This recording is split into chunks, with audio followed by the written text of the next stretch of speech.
Bonjour tout le monde, je vous retrouve aujourd'hui pour vous parler des livres dont la chute nous fait tomber à la renverse. Alors, qu'est-ce que je veux dire par là? Ça veut dire que je vais vous parler des livres dont la fin nous surprend énormément. Des livres qu'on pensait prévisibles, mais qui ne le sont pas du tout. Des livres où l'auteur nous balade au fil des pages en nous faisant croire une histoire, alors que ce n'est pas du tout celle qui se joue sous nos yeux.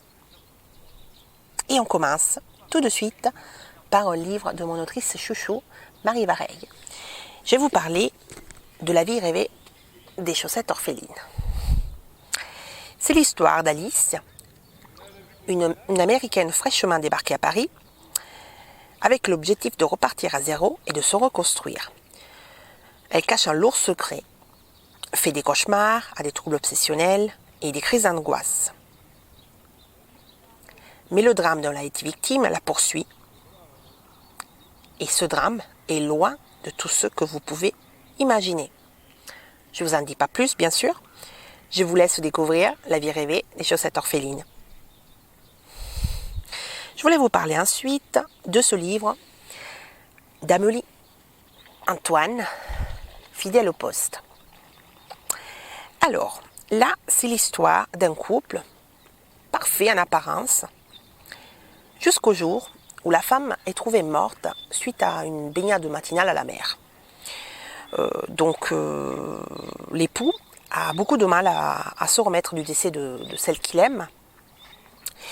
Et il a vraiment du mal jusqu'au jour où il rencontre une autre femme, une certaine Emma, qui va l'aider à traverser ce deuil. Mais attention, la réalité est loin de ce que vous pouvez vous imaginer. Je continue ensuite avec un livre à la fin inattendue. Je vous parle du dernier livre de Gavin Ruiz, La divine comédie de nos vies. C'est l'histoire de 4 amis, unis comme le doigt de la main depuis l'adolescence. Un jour, un de ses amis demande à un autre du groupe de l'aider à mourir. C'est un roman choral dans lequel on nous montre les différentes réactions des amis suite à cette disparition d'un des leurs. Et là aussi, la chute, vous ne pouvez pas du tout vous l'imaginer. Alors, on continue avec un autre livre. Donc, dans ma sélection des livres dont la chute vous fait tomber à la renverse.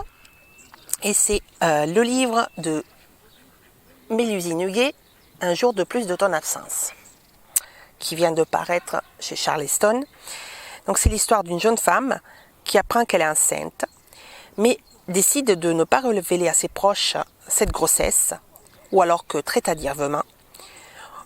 Et au lieu de se réjouir de cet événement qu'elle espère depuis longtemps avec son compagnon, cette grossesse la plonge dans une profonde dépression.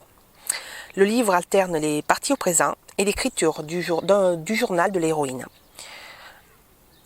Au fil de la lecture, on a l'impression de percer le mystère.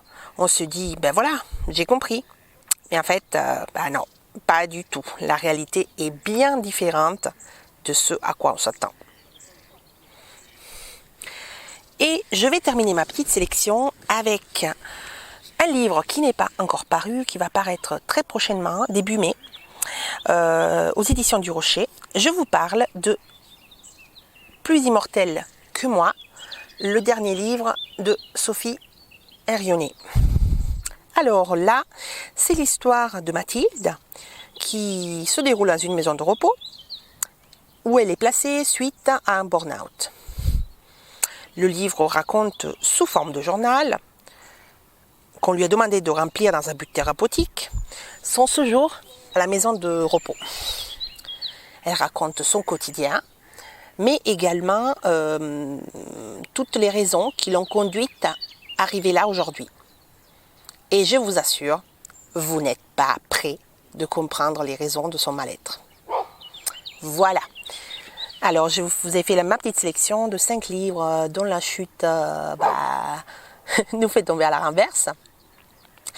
Je vous laisse me dire si vous aussi vous connaissez des livres dont la chute et très imprévisibles et me les mettre en commentaire. Et surtout, n'oubliez pas de vous abonner, de commenter et de liker. Voilà, bonne lecture!